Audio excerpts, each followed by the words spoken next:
Okay, thank you again for tuning in tonight. My name is Sarah Jane Lee. I am an early childhood special education teacher. I've been in the field for 28 years now. I'm currently a program support teacher for the Madison Metropolitan School District. I work closely in child find screening, and I'm also a crisis management instructor for the district. Those are kind of two big things that I do. I want to thank my colleague Katie Conley for providing the material and research for this presentation. She has been out on medical leave this year and was unable to present this PowerPoint at the WICA conference in the fall. So she gave it to me and I adapted it to meet the needs of the early childhood aged children that we all work with. And so hopefully it focuses a little bit more on that age level that we're here to learn more about this evening. So some of the material and research, as I said, was pulled together by Katie, but also I pulled some strategies together from the pyramid model, teaching tools for young children with challenging behaviors, the second step social emotional curriculum, and the Madison Schools crisis management instruction curriculum. So you'll see that there are a variety of research and strategies that you'll be hearing this evening. I'm learning technology. Here we go. So the outcomes for this evening. First of all, I should say I am not a doctor and I'm not a psychiatrist. As I said, I'm an early childhood special educator. So we're going to learn a little bit about the basic neurodevelopment, but I'm not going to be going into that at great detail. So if you want more information about the brain development, you can look into that on your own or find another expert that enjoys that brain development. Also, we're going to understand the threat response, safety, that fight, flight, freeze. We're going to reframe. We're going to talk about recognizing regulation and safety issues for young children. We're going to learn some proactive strategies to help kids stay in an adaptive stage, and we'll talk about the stages later in the presentation, so you'll understand what it means to be in that adaptive stage. We're going to talk about co-regulation, provide opportunities for self-regulation, and I'm going to say right now that most occupational therapists will say that young children have a very difficult time self-regulating, and that's why we're going to talk about co-regulation, and I'll talk about the differences throughout the presentation. But I'll also give you strategies to help teach children those skills that they need. We're going to talk about time-ins. Everyone seems to know about timeouts. We're going to talk about what it means for time-ins. We're going to build positive relational supports for children. We're going to talk about what that is and how to do that tonight. So the explosive child. Ross Greene says that the explosive child is willful, defiant, controlling, attention-seeking, impulsive, manipulative, spoiled, or indulged. So how does that child become friends with other kids in the classroom, right? When they're always acting out. Seems like they're always doing it just to get everyone angry. They want that attention, right? Those are some of those behaviors that are so challenging for us as teachers, administrators, parents, to learn how to deal with. So I will say one thing that we want to do is talk to parents as we see these behaviors and say to the parent, I need your help.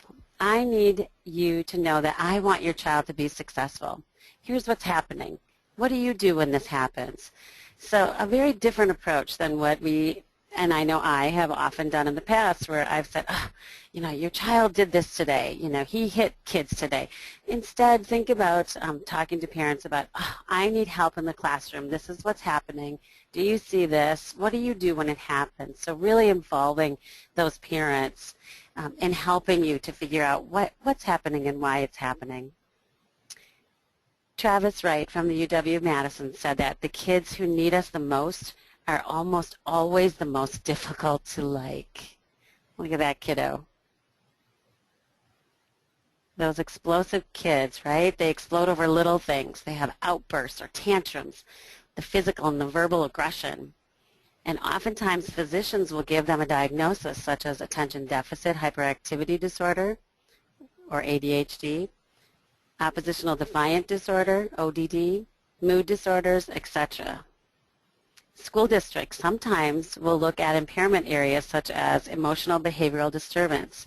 I know some of you online tonight are special educators like myself, and you know we don't want to go there with these little kids ages 3 to 5.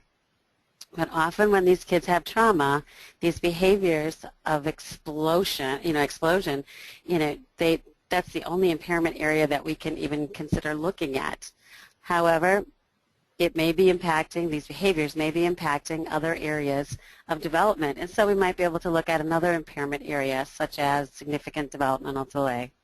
I like to throw my special ed info in there. Now, I'm not a doctor. We don't provide these medical diagnoses here that you see on the screen. A doctor would provide those diagnoses. Inflexible, explosive. Inflexibility paired with low frustration and tolerance makes life significantly more difficult for those kids and for the people who interact with them. So I invite you to think of a student that you've worked with in the past, or maybe you're working with right now.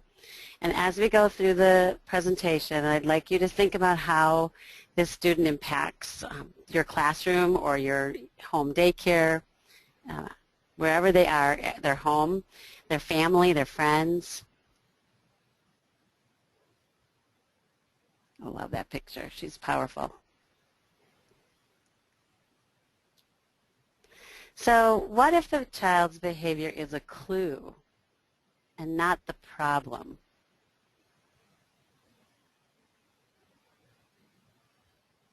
I'm going to try to change your mindset a little bit this evening. Think about the behavior as a clue and not a problem. Think about communicating with kids in a different way. I'll give you some examples. So instead of saying to a child, stop, don't run, maybe you could model walk. Use your walking feet. Let me show you. Stay with me. Some positive comments such as that. Instead of saying, don't touch that, maybe you say, keep your hands down. Look with your eyes, not your hands. Instead of saying, no hitting, maybe you could say, hands down. Hands are for playing. Hands are for eating. Tell the child, teach the child what to do versus reprimanding the child. It's really hard work, and it's work that really pays off for our young children when we tell them what to do. It's teaching them that skill, what they need to do, versus just reprimanding them, telling them what not to do. The pyramid model training has a wonderful handout on enhancing emotional vocabulary in young children, talking about feelings. At ages, birth to 5, it's really challenging for kids to be able to tell you, I'm feeling happy or I'm feeling sad. But you can use that vocabulary as you're speaking to kids. Like, it looks like you're really mad right now. You're really angry. What happened? Let's talk about it. And teach them those words. By the way, all of the handouts tonight, Andrea will be posting on the WICA website, so you'll be able to have the PowerPoint and lots of handouts from all of those resources that we talked about earlier tonight. So what if the challenge behavior occurs in response to the demands of the environment, exceeding a child's capacity to respond adaptively? So again, an example might be, it's cleanup time. We all have seen that child that gets revved up at cleanup time and is unable to perform the task of like putting a toy away without a lot of adult support. They're running around the room, they're climbing on furniture, they're throwing toys.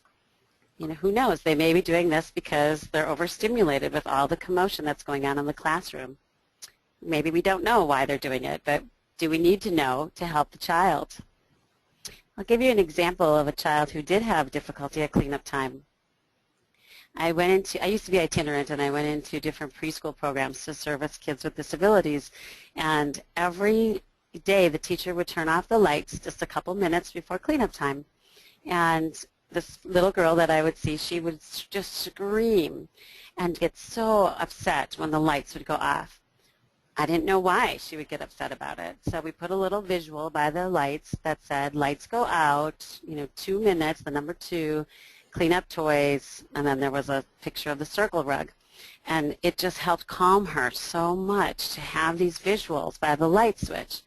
Well, come to find out, that was fantastic. That worked great for her. But come to find out, the parents were telling me that, they used to fight a lot. And sometimes when they would fight, they would, the mother would run into her room and shut the door and turn on the lights at night.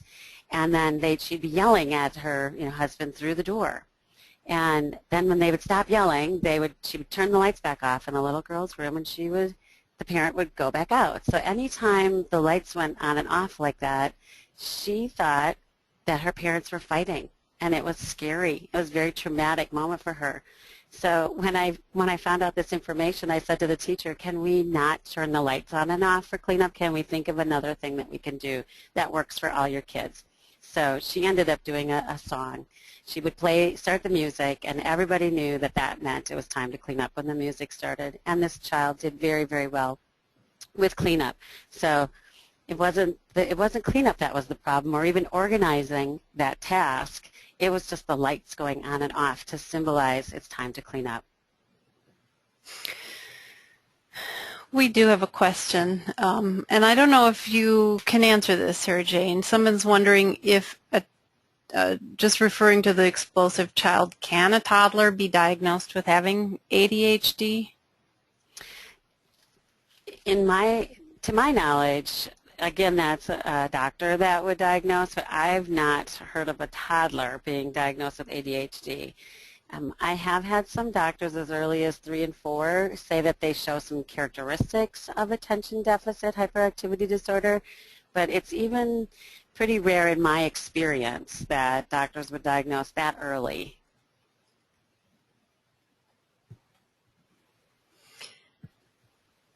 Okay, so someone's sharing that her son was diagnosed. I'm assuming, Anne, that you mean ADHD, diagnosed at 3.5 years old, and he's still on medication at 33 years old. Okay. Wow. Yeah. Thank you. Yes, thank you for sharing. I appreciate that. So moving on, our first step is to shift the framework through understanding. Understanding leads to a better sense of what strategies to use and improved adult-child interactions.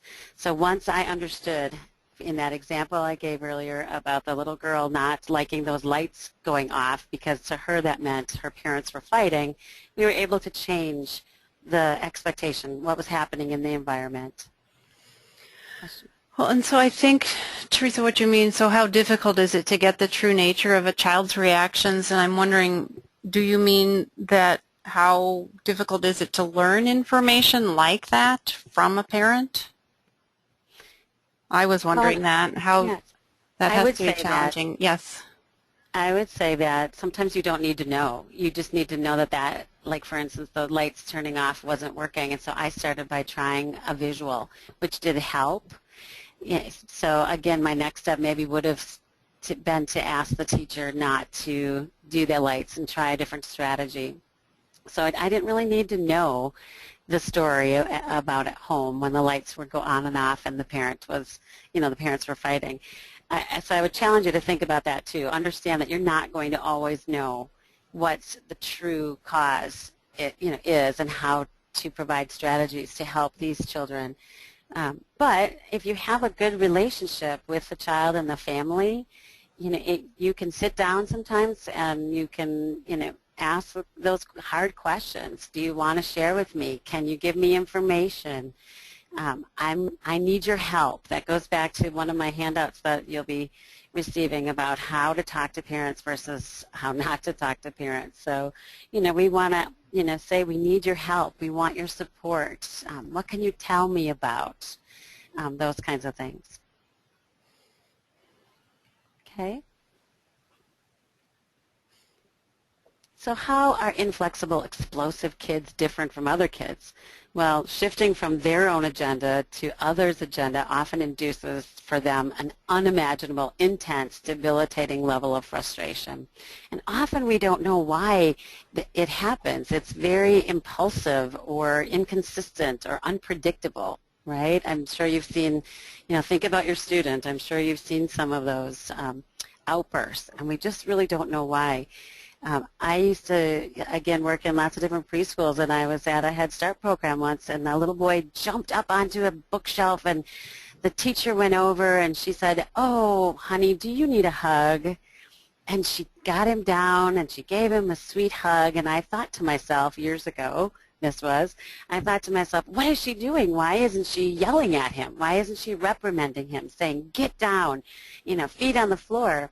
And after years of experience, I've realized that these kids are doing some of these unimaginable things because they need attention, they need love, they need that hug. Those are those kids that are sometimes almost always the most difficult to like, right? And that's what they're looking for. Now, immediately when she took him down, she said to him, your feet need to stay on the floor so you can be safe. So she was teaching him when it was the teachable moment, when he was ready to listen, when he was ready to learn. So my friend Katie put this in, and I thought it was interesting. These children do not choose to be explosive and non-compliant, and I absolutely agree with that, any more than a child would choose to have a reading disability, but are delayed in the process of developing the skills that are critical for being flexible and tolerating frustration, or have significant difficulty applying these skills when they most need to. So this is Katie's quote, and I think it's really interesting because what she's saying is those social emotional skills are just as important as a reading disability or other academic areas or other areas of development, especially for our little ones. They're learning that social emotional development before they're learning other developmental skills, or along with, I should say, right? So lagging skills. This is where I'll get on my horse here with data collection. I always tell teachers and parents, like, I need to know. You need to collect data. When is the behavior happening and why is it happening? We need to try to figure this out, right? So lagging skills need to be understood, addressed, and they need to be taught. So we reframe the explosive behavior from controlling or non-compliant to understanding that the student has a lagging skill. For instance, maybe they have difficulty understanding directions, and so that impacts their ability to be able to transition from one activity to the next. So we play games, teaching children how to follow directions, and we teach them how to transition. We don't just expect that tomorrow they're going to understand the direction and they're going to be able to follow the transition. So your interpretation will guide your intervention. So in our old framework, my old framework that I had years ago when I was telling you about the child and jumping up onto the bookshelf, was that the child does well when she wants to, that her behavior is planned and intentional and purposeful. That's kind of that old framework. I'm challenging you to have the new informed framework, that the child does well when she can. The child's behavior is unplanned and unintentional. And I know it sounds different, right? I mean, we think that everyone has control over their behaviors, but if you've worked with these little ones who have gone through trauma, they often act out, as I said, unpredictably and uncontrollably at times. So uninformed intervention is you teach the child who's boss, right? Informed intervention, you teach the child the skills. So I'll give a story that a psychologist told me recently about kids with trauma. She said, you're not going to just take car keys and give them to your 16-year-old and say, go take the car, go drive, just go. And no, you're not going to do that. You're going to teach the child first through classes. You're going to have lots of behind-the-wheel time with an adult, with the parent, and with the CISA person or whoever the person is that's going to be teaching the child how to drive. And then they have to take a test that's pretty extensive, written test and a behind-the-wheel test, and then they get to drive. We don't just throw the keys at these kids and say, just go drive. And think about this for our little ones. We can't just expect them all to just learn without that intentional teaching. And I was sharing with Andrea that we have creative curriculum that we use in the Madison School District. It's a fabulous curriculum. And I think that often it's misinterpreted that it is time for kids just to play. And play is so important, but some of our kids need some intentional teaching during play, some modeling. Maybe another friend has an idea. Let's watch. Let's join in. What do you want to do with this kind of play? So sometimes they need that teacher, that parent, even another child to model and support their play. So think about your student. How did you react to the behavior? Were you the boss, or did you teach the child a new skill?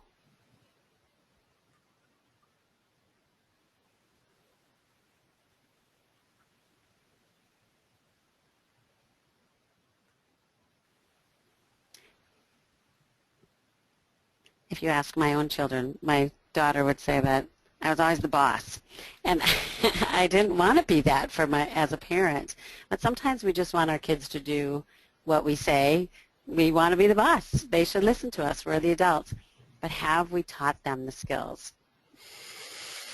So, do you ever have to teach the parents what strategies you're using?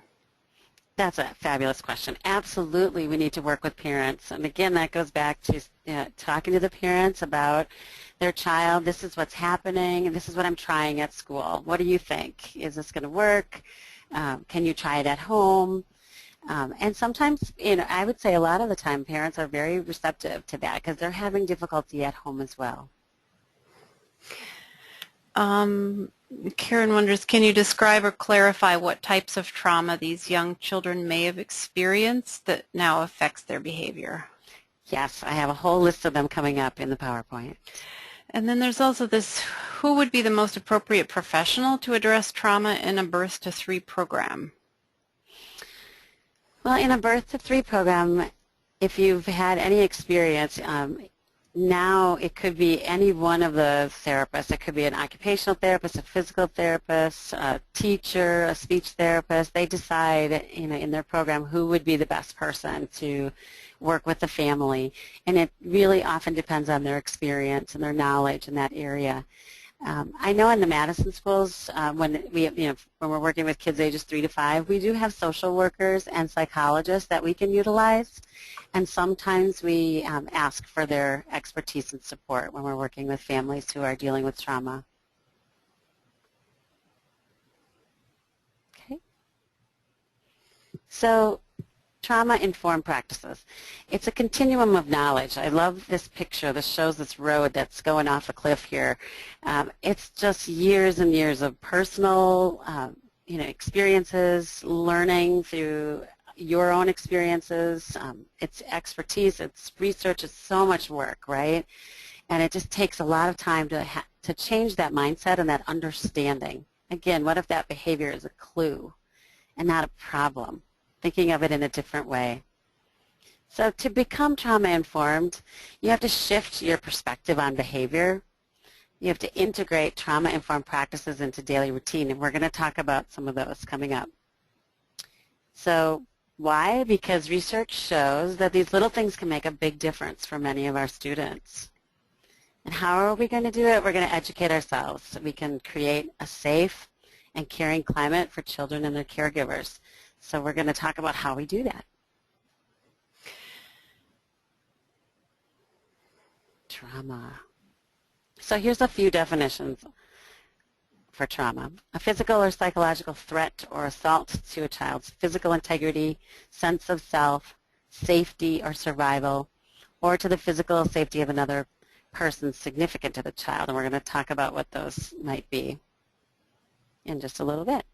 And then another definition, just extreme distress that overwhelms one's ability to cope. I quoted Travis Wright earlier. He really studies trauma at the UW-Madison, and he's got a fabulous series. If you're interested in learning more about Travis, he is phenomenal to listen to. And he told a story about how when he was really little, his family went on a vacation somewhere for like a week, and when they came back, their home was infested with rats. And they could not get these rats out of their home. And so he remembers sleeping in his bed and rats would be running across his bed. And across him. And to this day, he sees a rat and he goes absolutely crazy. And he's, like in his 30s. He's, an adult man. And so it overwhelms from, he was very young. He was 4 when he went on this vacation. And here he is in his 30s and he's still jumping and screaming over rats. He cannot handle seeing a rat. And I'm sure if you all took time to think, you probably would have an experience that you remember as a child that was traumatic, and maybe not to that extreme. But when we think about kids who have been through trauma, we're really thinking of extreme distress and a threat or an assault on the child's physical integrity or their safety. So the defining word of trauma is terror.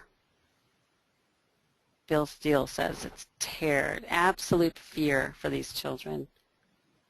So here are those potentially traumatizing events that we were asking about. So the loss of a parent or sibling. That's huge. That's a big one. Serious accidents or a natural disaster. Serious illness of a loved one, parent with breast cancer, or recently had a father who died of prostate cancer, and the child had seen their, dad for 3 years suffering with cancer. Very, very painful. And the child, was very young. He was 1 and when the father was first diagnosed, 4 when the father died, and was having a lot of problems dealing with that. So they might have an invasive medical procedure. So they may have had, tubes in their ears, or, tonsils removed, any kind of surgery. For a little one, that can be pretty significant. Severe bullying. I've always been asked, can a birth to 5, can these little kiddos, can they really bully each other? Absolutely. I've seen it. So we want to teach our kids very young to be kind to one another. Domestic violence. Personal attack by another person or an animal. I know that when my daughter was very young, a neighbor's dog ran up, and I was holding her, and the dog was huge and ran up and jumped up to us. And to this day, she's 21, and she's terrified of large dogs. We have 2 little dogs, and she didn't even want them to come home with us years back because she was afraid of dogs, because a dog jumped up on us, not to bite us or hurt us, just wanting to say hi, and it was very traumatic for her. So sometimes kids witness violence in the home, in the neighborhood or school, and we know here in Madison that we have pockets of neighborhoods that can be, very scary for young kids. It's very traumatic for them to hear gunshots out of their window, or people screaming, or bottles being broken. Things like that are very scary for them then for sleeping at night, so they're not sleeping, and then they're coming to school or daycare the next day, and they're very tired and irritable. And then separation, abandonment. A few years back, I was working summer school, and in the middle of the summer, this little guy was doing great. In the middle of the summer, he came to school and he was acting out and he was crying, and I didn't know what was going on. And I realized that Grandma had been dropping him off at school, and a couple days earlier, the father had been beating, domestic violence in the home, beating up his mom, and then the police came and arrested his dad and took his dad away. And the mom was so very, very upset, just unable to function. And so Grandma was taking care of him. And he saw that whole thing. He saw Mom and Dad fighting. He saw Dad being arrested. He sees Mom really upset. And, he was having a really, really hard time in school then. That was a very traumatic event for him. Well, and so here's just a clarification. So difficulty during birth or the first few months would really not be considered traumatic events that would affect behavior? I would say that it actually could.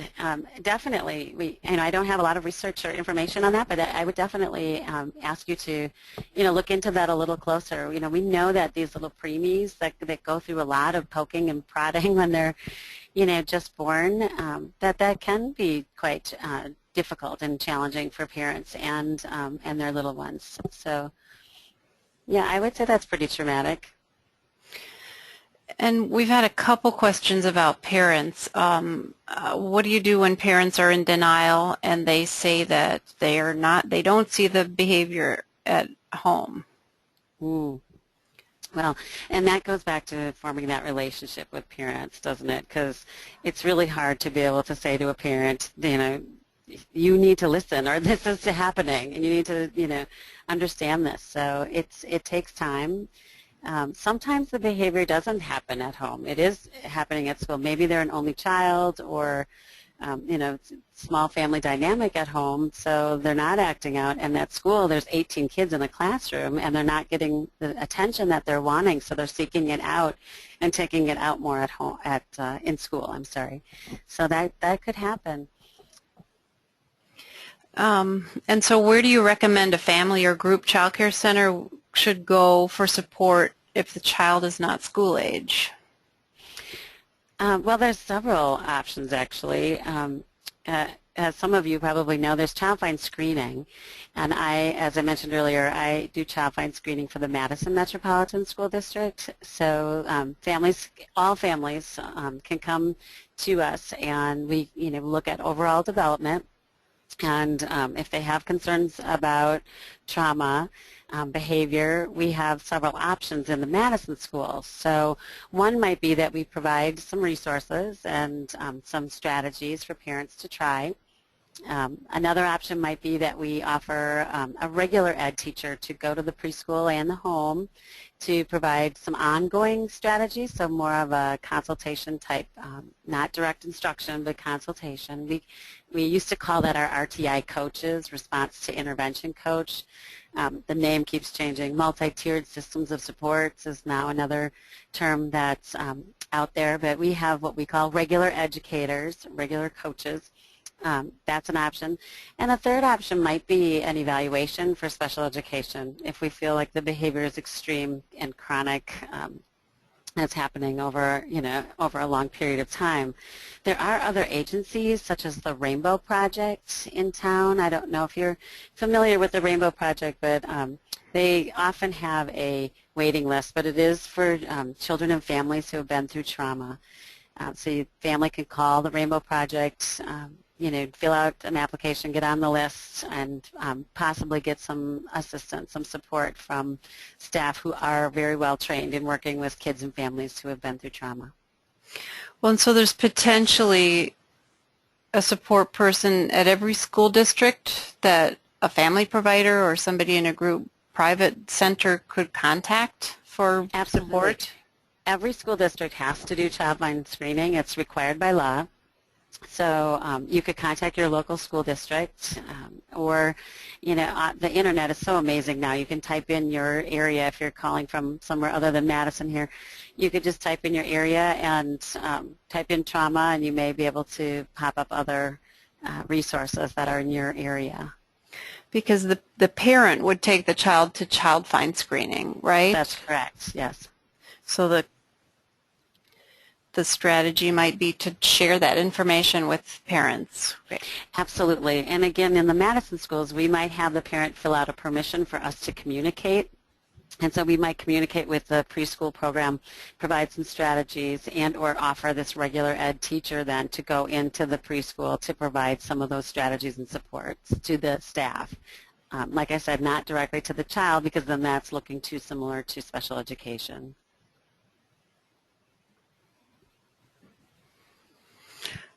Well, so one more question about parents, and then I think we should move on. So what about parents that have been traumatized themselves and they continue their trauma towards the child? Not inflicting trauma, but overprotectiveness or ignoring. Interesting. Yeah, that's a good question. That could be a couple hours answer. It really depends on that individual parent, and I can think of an example again. A few years ago, we had a mom who was 18. Her son was 4, so she had this child at 14. She was sexually abused by her uncle, and raped and had this little guy, and she was really struggling. She had never made it through high school, and her little boy was going through a lot of, trauma characteristics. We saw all the explosive behaviors. And we in the Madison schools have a behavior education team. We have a team of people that actually worked with this mother and child They actually ended up becoming homeless, and so we had our homeless staff also from the Madison School working with this family. So it's a team approach, and I know when you're looking at those really little ones, it's hard to know who to go to, but I would say pediatricians, certainly birth to 3, when they're birth to 3 years of age, Madison School District or your school district when they're 3 to 5, and just really, looking at other options. United Way 211 is also another wonderful program. You could call 211 and they tell them what you need, and they may have some other resources as well. In fact, I'm also on the Madison Area Early Childhood Council here in Madison, and they are working closely with us to get more resources and information from lots of agencies in town so that they can provide more supports to families out in our community. Okay, so think of your student now, and what do you know about the world that they live in outside the school or outside your daycare? And again, I challenge you, do you really need to know to allow for all the possibilities? I used to think we did. All the research says we don't need to know. We need to look at that behavior, and we need to find the strategies that are going to work for the child. So then the question becomes not what's wrong with you, but what happened to you. Bloom says that. I think that's amazing. So we're not saying to this kid, what's wrong with you? But something happened to you, and we're going to help you work through this and learn some strategies so that you can be more successful. So again, this is a wonderful, you need to know about the brain here, trauma and the brain. And I'm not going to spend a lot of time on it. If you're more interested in learning more about the brain, it's just fascinating. But you start with the lower brain, that survival center. That's developed at birth. And that is all the functions like breathing and digestion and heart rate, sleep, hunger, all of those things. That's where babies learn that flight, fight, or freeze response, and we'll give you some examples of those in a little bit. And then there's that emotional center, that middle brain. The developmental focus is around ages 0 to 4, where kids process memories, emotions, responses to stress, nurturing, caring. Separation anxiety happens then, fear, rage. And then the executive center. And that develops in different spurts, like around ages 5 to 6, then 11 to 12, and then 15, and it continues through your 20s. And I tease my daughter, she's just 21, and I said, finally, that executive center is developed. And that handles that logic, the empathy, compassion. So think about some of our little ones who are, 3 and 4, and they hit a friend and they don't care, right? And so we're just like, well, why don't they care? Why don't they have empathy? Well, for some kids, empathy really comes much later in development. Doesn't mean we don't teach it. Doesn't mean we don't point it out, right? It just means they might not get it for a long time. And then self-regulation, self-awareness, those are all a part of the higher brain too, and that comes much later. And that's why I mentioned earlier that when we talk about self-regulation, it's really difficult for kids ages, birth to 5, even for kids who are even older than that. That doesn't mean that we don't try to teach those self-regulation strategies, but we need to know that they don't have the ability to self-regulate typically at that age. So we need to help them. So we might have, like in a classroom or in a daycare center, we might have a place where kids can go to relax, be by themselves, maybe play with some fidgets or read a book. And we might have to say to the child, looks like you need some quiet time. What do you think? Do you want to go here or there? Do you want to go in this quiet space or this quiet space? And what do you want to do? So we might need to help them get there in a positive way. I'm not talking physical, physically moving them to that quiet area. I'm talking about giving them choices. Like, what do you think you need right now? Do you need this quiet space or this quiet space? And what would you like to do while you're there? I want to give an example about the emotional center here. Interesting, I had a student come to Child Find, and he was 4, and he was in foster care, and the foster parent was very concerned. He had been with her for over a year, about a year and a half actually, and he would have these emotional outbursts, and he never could tell her why he was mad or what was going on. He just did, and she didn't know why. But then as he was off in the corner playing with my colleague, the foster parent told me that he, at age 2.5, so infancy, age 2.5, he witnessed his mom throwing his infant sibling up against the wall and killing the baby. The mom was incarcerated and taken away, and then he went to foster care. He went to this foster mom. So he remembers something. He's not able to articulate it at age 4, but he was 2.5 when he witnessed all this, that trauma. And at 4, he's acting out. He's, angry. He's screaming. He's crying. He wakes up at night. He's wetting the bed. All of these things were still happening. That emotional center, right? That stress, that, somehow he's remembering, but doesn't know how to deal with it yet. It's very scary, and that's not a disability. I just want to point out that's not a disability, but definitely this little child needs support, needs some type of therapy, some training, some teaching, something so that he can learn to control those behaviors. Because like I said, even if I didn't know about the trauma that happened when he was 2.5, I still know what's happening at age 4 as a teacher, or at that time I was a child find person, observing and listening and interviewing this foster parent and understanding that this is what's going on. This sounds like some type of trauma has occurred, and now I need to figure out how to help him work through some of that. So again, a little bit more about the brain. Stress response systems begin in the lower part of the brain. So my colleague Katie would say, put your arm up with your hand in a fist and think about that as your brain. So the stress responses begin in the lower part of the brain and help to regulate and organize the higher parts of the brain.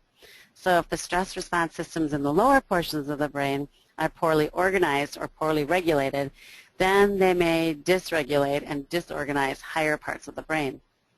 And if we go back, you can see that here's that lower part, lower brain, right? It kind of looks like your fists, right? So, if this is disorganized, then these other parts where your memory and your emotions and your self-regulation, those things can be disorganized as well then.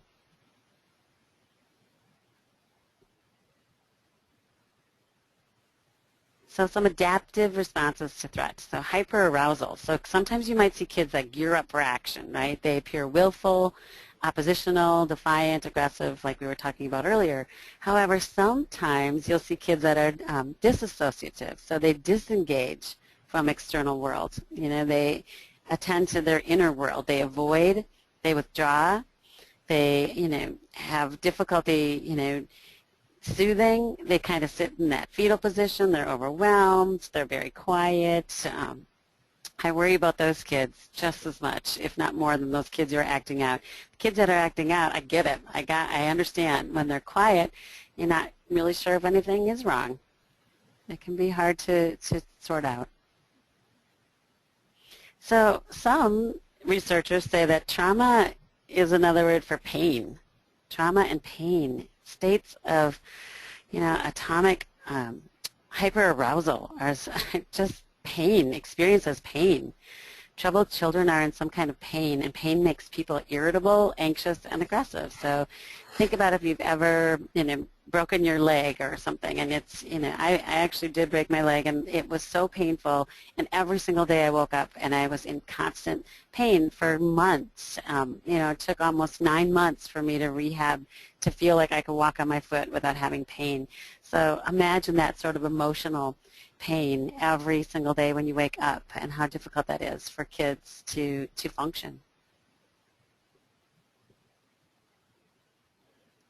So effects of trauma. So it's an invisible source, right? So we see focus and attention struggles in kids. We see difficulty with language processing. And that, if you ever want to look up any other specific research around this, but language processing, communication, ability to understand language, that is really an area of interest to me. I think that's a research all on its own. So you'll see kids crying and screaming versus using their words. So using that model, those attentional teaching strategies like we talked about earlier, really important for these kids who have been through trauma. I call that modeling social phrase modeling. I don't know if it's actually a phrase, but I use it as so this is what I'm going to tell the child, tell your friend, I want to turn. So you're kind of giving them that model and in a social way, social phrase modeling. We might see struggles with social emotional learning, so they might need that intentional teaching, difficulty problem solving, executive function disorders. We talked a little bit about the executive function of the brain. It's also known as that cognitive control, that memory area, right, where kids understand and remember. And academic delays. For our little ones, academic delays are just the areas of development, developmental delays. So I'm not necessarily talking about, reading and writing and, math here. I'm talking about, for our little ones, just learning different cognitive skills. Could be motor skills, cognitive skills, play skills. So principles of neurodevelopment and neurobiology. Dr. Bruce Perry says that neural system can be changed with repetition, repetition, repetition, repetition, and I could go on and on and on. So often we need to practice a skill in order to learn it, but for kids who have been through trauma, to change the brain, to actually teach them the skill, he says you have to do it over and over and over and over again.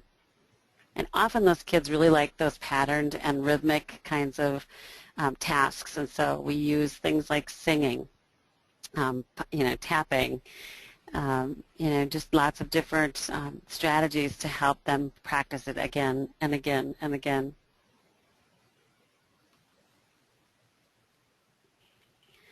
Okay, so Howard Bath says that there are 3 pillars: safety, regulation, and relationships. So we're heading into some more strategies for you here. So safety.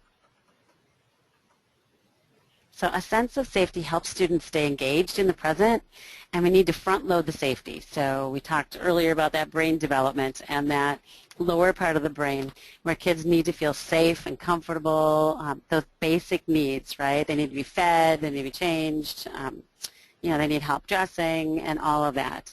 And then after they have those basic needs comes that the safety needs, so the comforting. The ability to, sleep through the night without disruptions, just feeling comfortable. And then you can get more into the ability to learn, that psychological need, self-actualization, and then they can have peak experiences. So we'll move kind of fast through this so I can give you some more of those strategies. So how do we create safety for students who don't experience safety? So here's how you can do it. These are some of those strategies that I wanted you to go away with today. First of all, we talked about this earlier, trusting relationships. So that's, when we went to school to be early educators, I didn't learn how to be in a relationship with the parents. I learned how to teach kids, and I found through my years of experience that working with the parents is just as important as it is to work with their child. And so developing those relationships, that doesn't happen overnight. That takes time, experiences, knowledge. It's that road going up and over the hill sometimes, right? Empathy, listening, reliability. So kids really need to know that their teacher is going to be there tomorrow. And I know I've been to daycare centers here in Madison, and there'll be a teacher for a week, and then there's a new teacher the next week, and then there's another teacher the next week, or somebody that they could rely on got a new job and moved out of town, or there's constant change, and that change can really often make kids not feel that sense of safety, and it's it's unpredictable. It's we're unable to stop that sometimes, but it's just very, very challenging for our little kids. So that goes back to that predictability. Having routines and structures. Visual schedules are fantastic for our little ones. I always add the words because, we want to learn, have that early literacy. But visual schedules, social stories, maybe a peer buddy, so that they can understand and learn those routines throughout the day.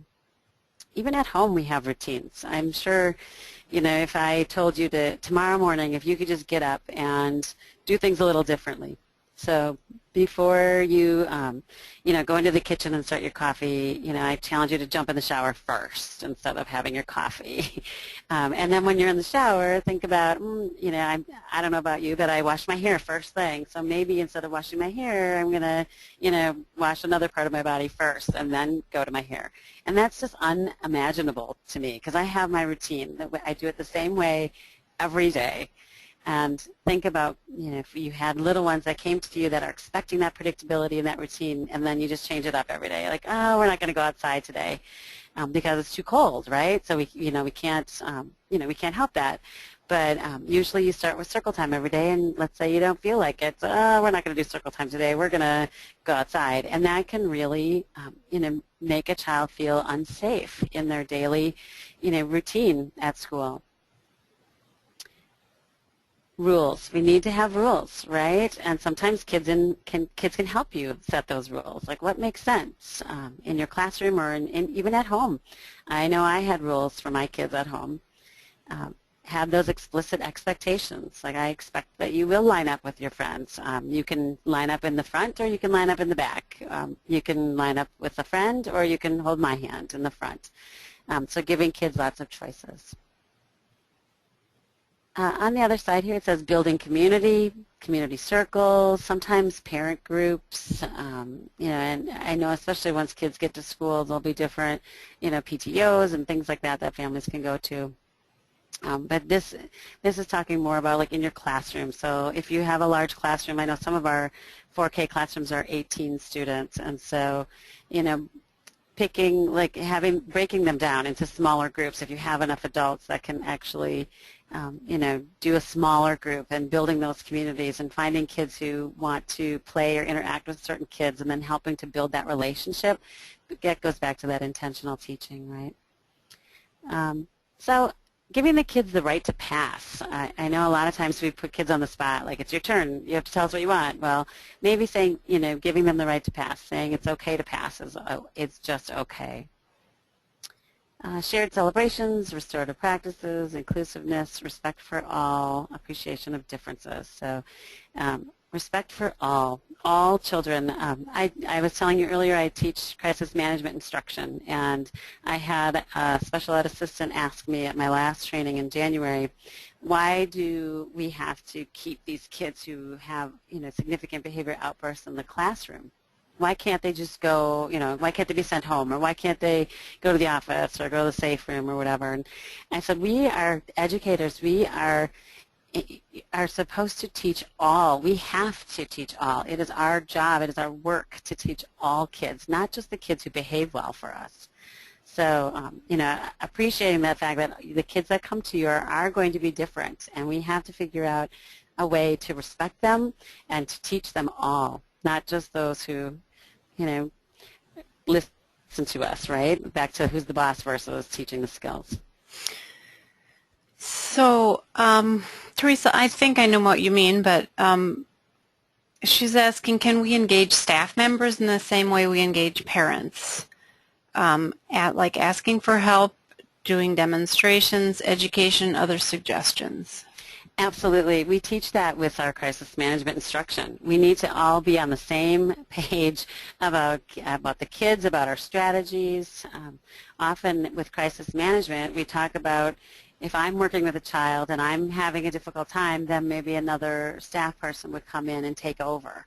That might be a strategy that we have so that I get a break then and the child has somebody new to provide maybe some new instruction or to make them feel safe.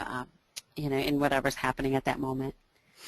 When she just clarified, talking about the crossover from the mindset that the children in the class have behaviors because they're misbehaving to the mindset of they need to be taught how to interact. So teaching your colleagues in the same way that you might support parents? Absolutely. Absolutely. And that's not always an easy task. We have a book called Mindset, or Growth Mindset. I don't know if you've heard of it. I forget who the author is, but our district is really talking about not having that fixed mindset, having a growth mindset. And I was saying I think I have more of a growth mindset at work than I do at home. Again, that goes back to me wanting those routines and that structure, at home. Got to have the bed made before I go to work every day, right?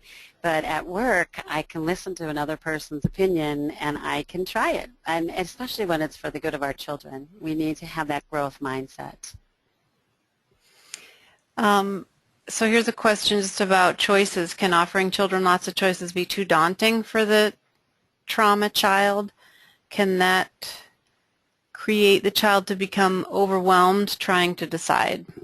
I didn't say that. Well, here's what I think. You offer the choice that works for you, though. So like I was saying about standing in line, it's not a choice to get in line right now because we all have to go outside and we have to be safe, right? But the choice is, do you want to stand in the front or do you want to stand in the back? Or do you want to walk with a friend or do you want to walk with me? And, if he doesn't make the choice, then you get to make the choice. So, I wouldn't offer choices all day, every day, but you have to pick your battles and then make sure that it's a choice that works for you, so you're still getting the outcome that you were wanting without being the boss, right? Without saying you need to get in line. Instead, you're saying it's time for us all to line up. We're going outside. Do you want to stand in the front or the back? Do you want to carry my clipboard or do you want to carry the buckets for the snow? So trying to give them appropriate choices. Okay. So moving along, safety could be a person, a place, or a thing. How often have you told children they have to keep that special friend in their cubby? I did that a lot. And for some kids, look at that little one holding her little bear. She maybe got that because her house burned down and the firefighters favor that bear, and she, was homeless for a while. It doesn't even matter why she has that bear or why that bear is important to her. What's important is that bear means safety to her. It can remind her of her parent or of home. So thinking about when can she spend time with that, if that's what keeps her or makes her feel safe. Some of our kids like this little tents. Some kids just want time with an adult in the classroom or in the daycare facility, just time to be held or reading a book, playing a game, or maybe they want to be alone, like the little guy in the cubby area reading his book by himself. Maybe that's what he needs to regulate. That moves us into regulation. So the capacity to self-regulate is not just a nice thing, it determines your future, says Howard Bath. Again, it's really difficult for our littlest learners to self-regulate. And so regulation is the ability to maintain a state of calmness or focus and alertness. And I don't know, I'm an adult and I still have trouble with that sometimes, right? So when when I'm in a presentation, I might be fiddling with a paper clip or drawing on a piece of paper. Doing something that can help keep me regulated so I can listen, so I can learn. So regulation supports to a child's ability. It helps the child process, think, interact with others, and to learn. So dysregulation is the inability to maintain inner calmness or to focus or attend and remain alert, often resulting from experiences experiencing stress beyond one's window of tolerance or ability to cope. So sometimes, though, kids in dysregulation actually are listening and learning. So don't let it fool you. Sometimes it doesn't impact their, what I call their educational performance. They're learning, they're on task, but it's the social, emotional development that's getting impacted by this dysregulation. Maybe they're so dysregulated that they knock over a friend as they're running around the room, and then the friend is upset with them, right? So there's lots of different activities, strategies for sensory organization to help kids, and one of my handouts has been put together by a occupational therapist that I work with, and she talks about different heavy work that you can do with kids to help with that dysregulation. So carrying heavy things, wearing a backpack, stacking things, pushing up against the wall, lots of different activities that you can do to help kids become a little just more regulated and safe in the classroom or in the daycare home or home. So healthy regulation results from timely, appropriate, and sufficient attunement, affection, and attention. So attunement, is really just tuning into and being responsive to the child, like what's going on, where are they going, right? So the infant brain literally grows with attunement from others. So more so from the primary parent. So you can see like this mom is really looking at her baby and, you know, just being attuned and you know, into that early eye contact and babbling and just that interaction, right? So without that sufficient attunement, the brain can't develop optimally, and we're left with emotional gaps. And that, again, that's that part of the brain that we need, that functioning, so as they get older, they're able to understand empathy and regulation and all of that. So affection, obviously, a gentle feeling of fondness or liking. So these kids, as they come to you in your classroom, if you're a teacher, they need to know that you care about them and that you will give them positive, appropriate attention. And that goes back to not always yelling at them, like stop hitting, stop running, but using that different language, like, you know, we're using our walking feet. I like it when you walk in the classroom. Thank you so much for remembering to keep your feet on the floor. Just lots of positive, not just good job, but telling them what they did that was good.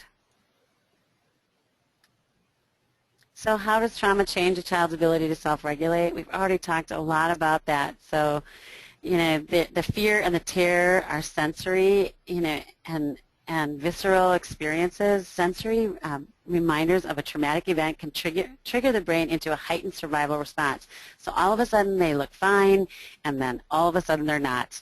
And it's really hard to provide proactive approaches when you're working with these kids when all of a sudden it's unpredictable and they become dysregulated.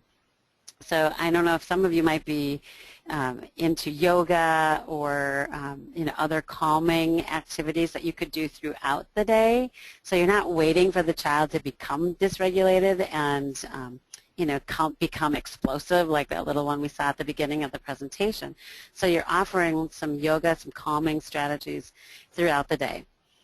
This is kind of where we talk about the fight, the flight, and the freeze for kids. Like all of a sudden something triggers. So earlier we talked about the lights out for my little girl. You know, that triggered something in her brain that made her feel so much fear and terror because it reminded her of a situation at home.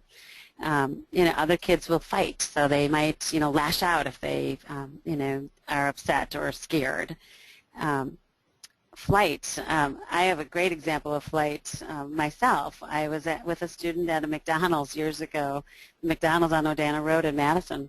I was with a student and his mom, and someone came into the play place and said, get out, there's a man with a gun in McDonald's. And right behind me was an emergency door. But all of us in the play place grabbed our stuff and ran toward the gunman, out toward the front of McDonald's, because the guy had the door open, like he was trying to get us out.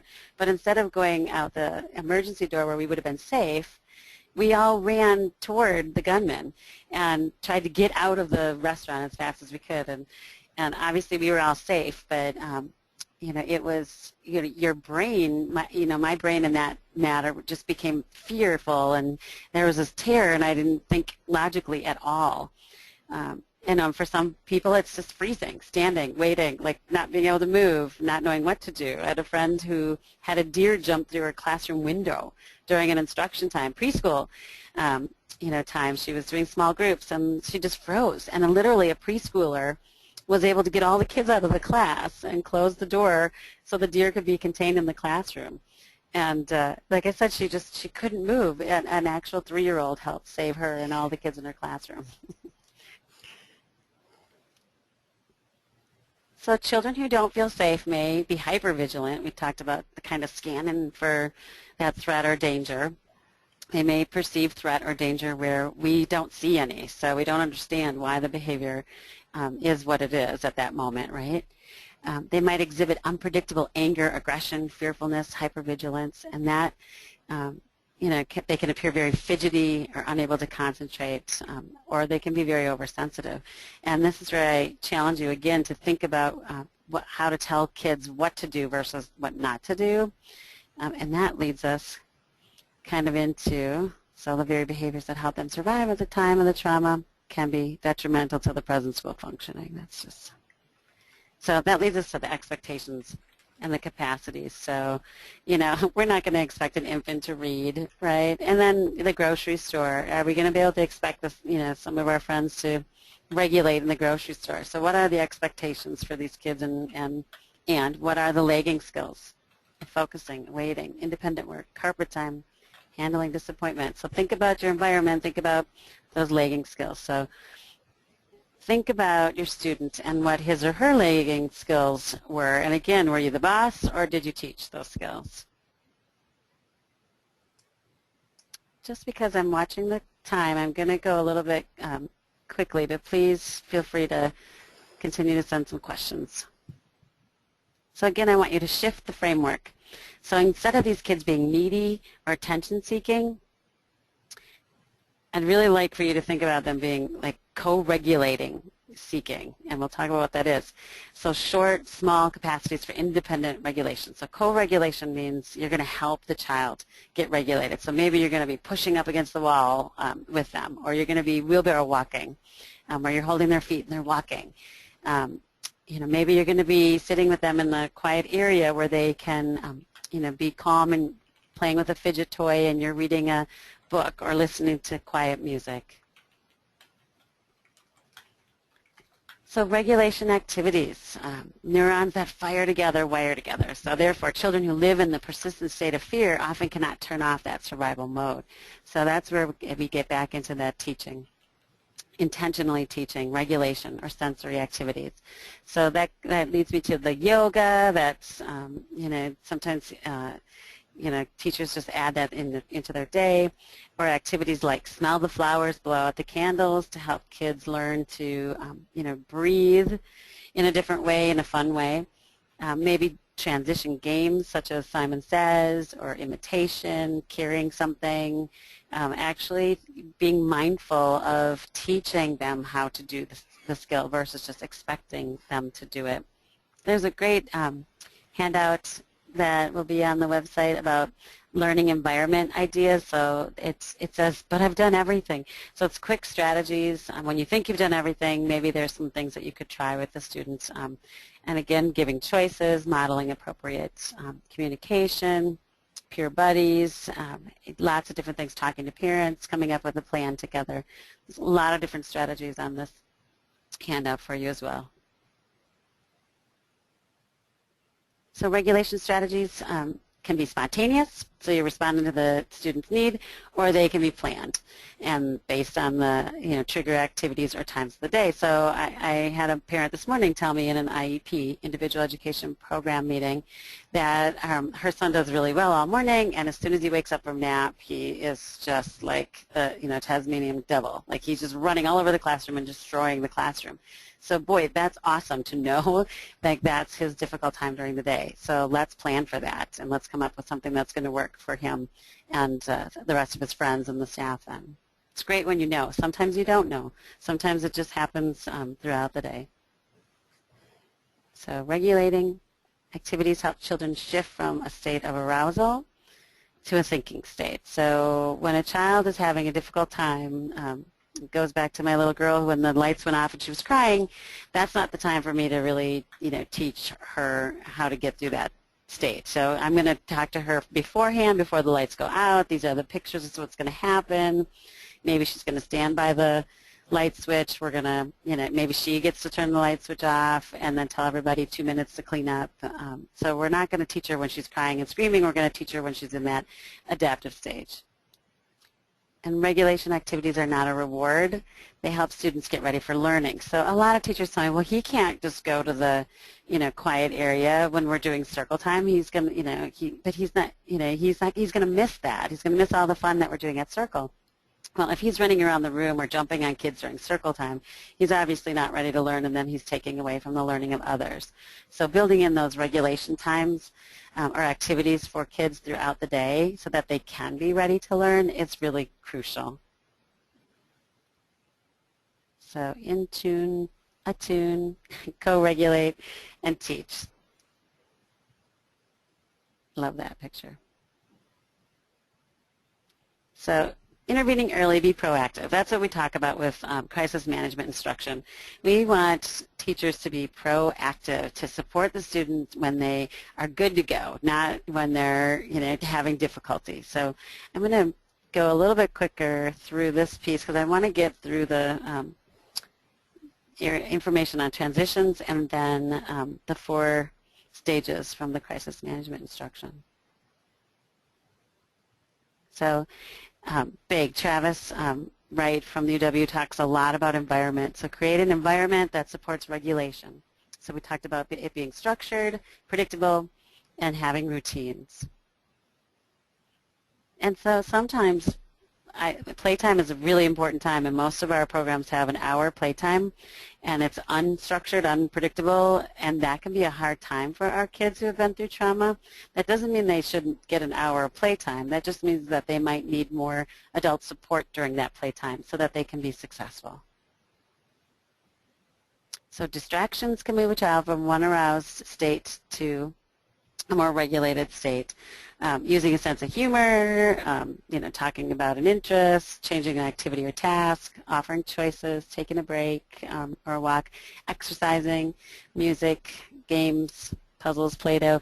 I have several articles and sheets on transition tips and tricks, and they're fabulous. There's one that's out of the Department of Human Development and Family Studies from Iowa State University, and it's called MOVE. And MOVE means model and verbally cue for success, organize and prepare ahead of time to reduce waiting. V is visual strategies, clarify routines and changes, and then E is excite and engage children in transition. So MOVE, when you think about transitions being challenging, stop and think, MOVE. M, what am I going to model? O, what am I going to prepare, organize and prepare ahead of time? V, what are those visual strategies? Maybe I'm going to have a stop sign, or I'm going to have where we're going, a picture of outside so kids can look and see where we're going. And then excite them and engage them. So today we're going to do bubbles outside. Everybody gets to carry bubbles outside. Just to really engage them in the transition from one place to another, where you're going for your play. So again, for our youngest children, ages 3 to 5 or even older, because we talked about how regulation can sometimes come later for many kids. Co-regulation is sharing your regulation with the student. So being regulated yourself is really important. Being calm, being non-threatening, and that goes back to, not yelling at them, but telling them what to do, what's appropriate behavior, using a soft voice, and having a relaxed body can be really important for students. I had a parent once who came into my classroom, and I have a very loud, booming voice, but I was being very kind to her son. I would say, sit down. Do you want to sit in the green chair or the red chair? And she said to me, Miss Sarah, you cannot just tell my son to sit down. You have to tell him in a really loud, strong voice, sit down, really loud. She's yelled it really loud, and I said, I can't yell at your son like that. Everyone in school will think I'm a terrible teacher if I'm screaming. And she said, well, he thinks you're a terrible teacher because you're not getting him to do anything. So, sometimes knowing if you should use a soft voice or maybe a little bit firm voice, but telling the kids what to do versus what not to do is my suggestion, I guess. So the student will tend to regulate in the direction that you are. So if you're really heightened, they're going to get more heightened.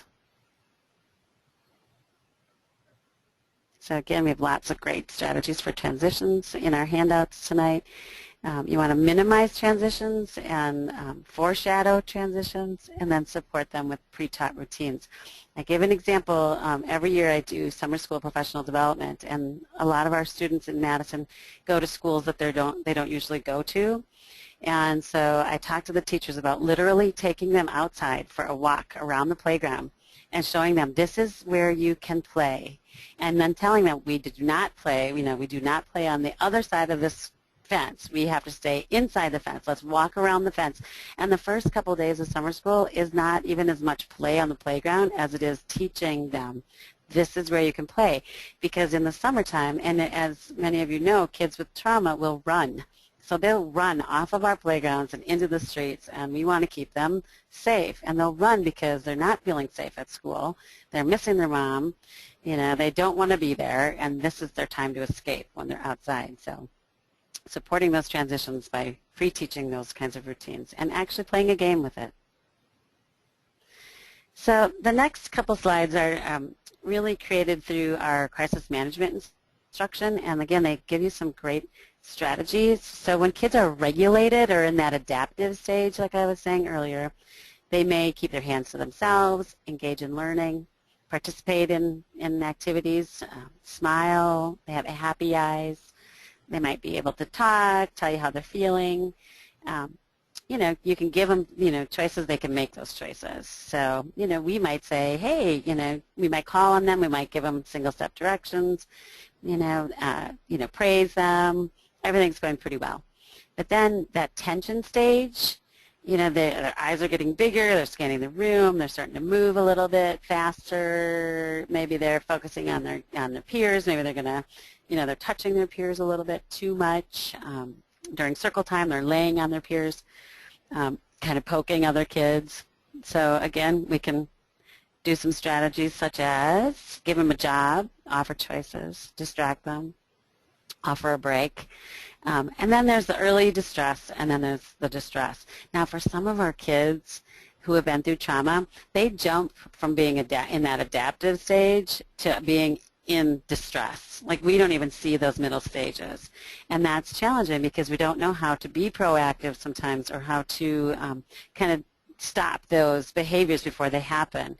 So again, that's where putting those strategies in place throughout your day is really important, so that yoga or your transition activities, or having them have a job throughout the day where they can get some heavy work in. Maybe they stack all the chairs in the classroom after circle time or after snack time, so that they can then sweep the floor, do things to keep them busy, because they might jump right from that first stage to stage 4 pretty quickly. And in the Madison schools, we use words like, how can you fix it? We want kids to know they're not in trouble. We're going to keep them safe. That they're, we're going to tell them what to do versus what not to do.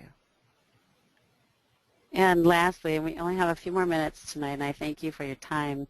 Relationships, which, we could have put this first tonight, right? It's all about building relationships with parents, with kids, with other staff members. Absolutely. Relationships matter. So look, is this traumatizing or not traumatizing? Obviously, it's very traumatizing. I had a student come to school years back whose house had burned down the night before, and they were in a homeless shelter. And, his mom still got him to school the next day, and he just cried all day. Because his house had burned down and all of his things had burned in the home. So obviously very traumatizing. And he was homeless for months. That was very, very hard, very challenging. So having that relationship with Mom, too, so that we could help get him through that difficult time was very important. So time in. I don't want to forget to talk about time in. So my friend Katie Connolly is really big in time in. Time in is the opportunity for time with a safe adult that focuses on empathy, connection, and inner calm. I had a friend, Sheena, who taught at Head Start years ago, and she had a peace table, P-E-A-C-E, a peace table. And when kids would get into fights or have difficulty in the classroom, she would ask them to join her at the peace table.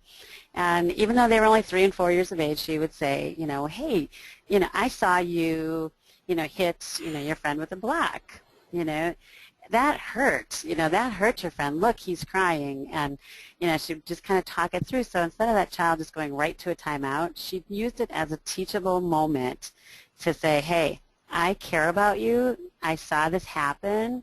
And she's trying to teach them that empathy. Like, look, your friend is really sad. And, he was really hurt by that. So it's kind of that preventative time, or that time to reestablish that regulation. So you're helping that child, that co-regulation like we talked about earlier, and you're developing that relationship that says, I care about you. This happened, but I still care about you. I'm not saying, before we move on, I'm not saying that timeouts are not, you should never use a timeout. I think it's appropriate at some times. I think adding in sensory breaks throughout the day. A sensory break is not a timeout. Just so, in my opinion, a sensory break should be put, in throughout the day for kids who just need that time to regulate again. So again, you need to know your child, your student, and decide what's the best approach. So again, timeout though is kind of isolating and separating the child for a short period of time in order for the child to calm down by themselves. And we know that kids birth to 5 and maybe even older have a difficult time self-regulating, and yet we expect them to be in that timeout and self-regulate and then be able to come back and perform at a higher rate. So consider time-ins. Just a quick question. Is it okay to be a bit heightened if it's a matter of stopping a potentially dangerous situation? I think absolutely. I think you're going to have to. In that situation I just talked about, the child actually hit another child with a one of those long rectangular blocks, and she immediately said, shouted, no. That was a dangerous situation. If a child is running into the street, for instance, that's a time for you to say stop. That's a time to yell no. In my opinion, if it's a dangerous situation, you need to do that, and then you can give the next direction, like, we need you to stay on the playground, or we need you to walk, or whatever the case may be. Okay? So we're almost done here. Trauma for these young little ones means I'm not safe, and so teaching them that they can be safe with you is so important. And what you can do to help them be safe is to understand the basic neurodevelopment, understand that threat response safety, that flight, fright, and freeze. Recognizing regulation and safety things. Lots of strategies, like I said, will be posted on the WICA website, so you'll be able to take a look at some of those and see what might work for you or for your classroom or for a specific child. And then use those proactive strategies to help kids stay in the adaptive stage. I challenge you to co-regulate with the kids. So think about how you can add regulation strategies throughout your day. Like I said, I gave some examples of the yoga, or, you even just using visual schedules, or having kids help you clean up the classroom by stacking the chairs, that heavy work. And again, there's lots of great strategies on how to regulate. Provide opportunities for self-regulation. Like I said, they may, still, that intentional teaching is still really important, so they can learn to self-regulate as they get older. Time-ins versus time-outs, and then build those positive relational supports with parents, with staff, and with students. And I wish I could give you all the answers as to how to build those relational supports, but that takes time. That's that path that went up and over the hill, right? It takes time, it takes experience, and it takes a lot of expertise. Having that growth mindset instead of a fixed mindset, so that you can be a stronger teacher, a stronger person, and a support to those around you. Okay, that's it. Questions? We do have one question, which is from Lois. What if the child can't self-regulate and we can't co-regulate and nothing works and we tried everything? That's a tough one. That's when I would ask for help. That might be when you ask the parents to take the child to Child Find, or to Birth to 3, whatever the program age for the child is, or you get someone else to come in. Maybe the director in your center observes and takes data collection. There's some data collection sheets in my handouts as well. So just trying to figure out, when does the behavior occur, how often does it occur, what are the triggers that are causing the behavior, and then maybe you can include some of those proactive strategies to help that child.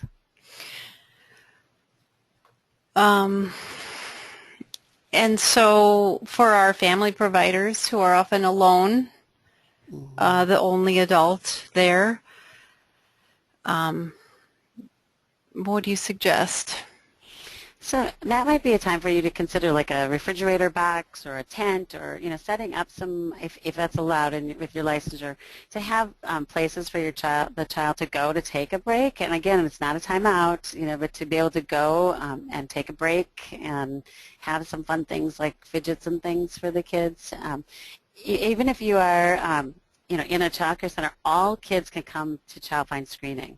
And even, I know here in Madison, we will support daycare centers that are, in-home daycare center. We'll support those as well. It doesn't have to be a school, a preschool, 4K site. We will also go to daycare centers and family in-home centers. So I'm looking at the time, 8:02. So I do actually want to, well, is there one more slide, Sarah, with your... Just a little quote.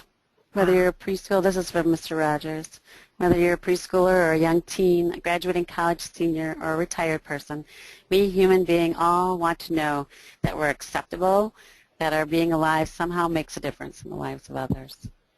And then I included Travis Wright from UW-Madison. The kids that need us the most are almost always the most difficult to like. So I challenge you to think about them in a different way, to understand these kids, and to, just to change the way that you've, thought about them in the past. And then hopefully you can see more success for them in the future.